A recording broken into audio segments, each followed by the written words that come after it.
তাই বন্ধুগণ, আমরা আগামী 2023 সালের বিধানসভা নির্বাচন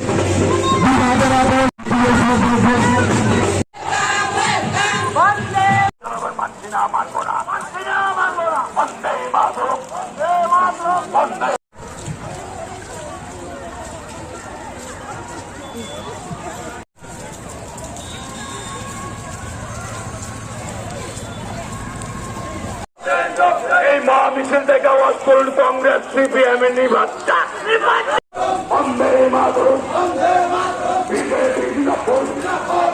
কংগ্রেস সিপিএম এর মিটারে আমরা তীব্র জনগণ মানছি না, মানব না।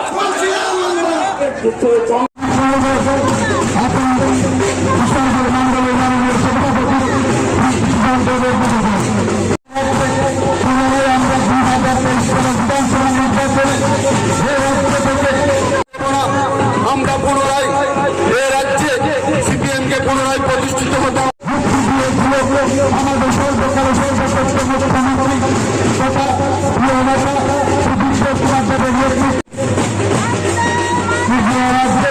ভারতীয় জনতা যুব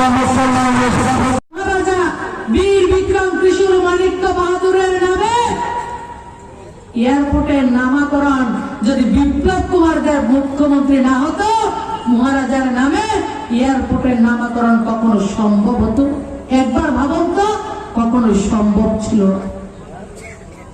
আজকে আমাদের রাজ্য এবং কেন্দ্রের ডাবল ইঞ্জিনের সরকার যদি প্রতিষ্ঠিত না হতো, চোরাইবাড়ি থেকে সাবরুম পর্যন্ত রেল লাইন সম্প্রসারণ করতে হবে, দিতে হবে, এখনো স্লোগান চলত।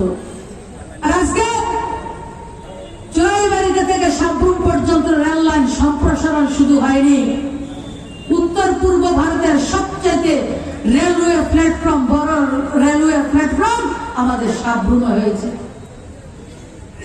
আজকে ইন্টারন্যাশনাল এয়ারপোর্ট বলুন, রেলওয়ে কানেক্টিভিটি বলুন, যারা বিরোধী দলে রয়েছে, বিগত দিনে সরকারে রয়েছে, তারা কোথায় আছে? আমরা তো করছিলাম। তাইলে 2018 আগে হয়েছে নাকি রে বন্ধু? আপনারা তো করছিলেন, তাহলে 2018 আগে কেন হয়নি? 2014 আগে কেন হয়নি? সময়ের অপেক্ষা। আগরতলা থেকে বাংলাদেশের ভিতর দিয়ে কলকাতাতে মাত্র 8 ঘন্টা সময়ের মধ্যে আপনারা যাবেন, এই বছরে কাজ সম্পূর্ণ হবে। আমরা কখন স্বপ্ন ভেবেছি আগরতলাকে থেকে দিল্লির শতাব্দী ট্রেন আমরা পাবো? আর শতাব্দী কারে খায় না মাথার দেখে তো জানতাম না। শতাব্দী রেল, রাজধানী ট্রেন, হামসফর ট্রেন, এসব ডাবল ইঞ্জিনের সরকারের সুফল নয় তো আর কি।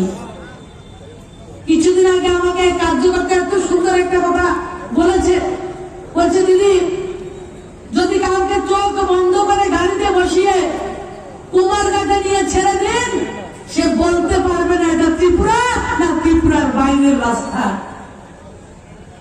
চোরাইবাড়ি থেকে আমাদের যে ন্যাশনাল হাইওয়ে, সেটা আজকে উন্নত করা হচ্ছে, ডবল লেন, 4 লেন করা হচ্ছে, বিকল্প জাতীয় সড়ক তৈরি হচ্ছে। যেই জায়গায় একটা জাতীয় সড়ক ছিল, সেই জায়গায় গত 4 বছরে 6টা জাতীয় সড়ক ত্রিপুরা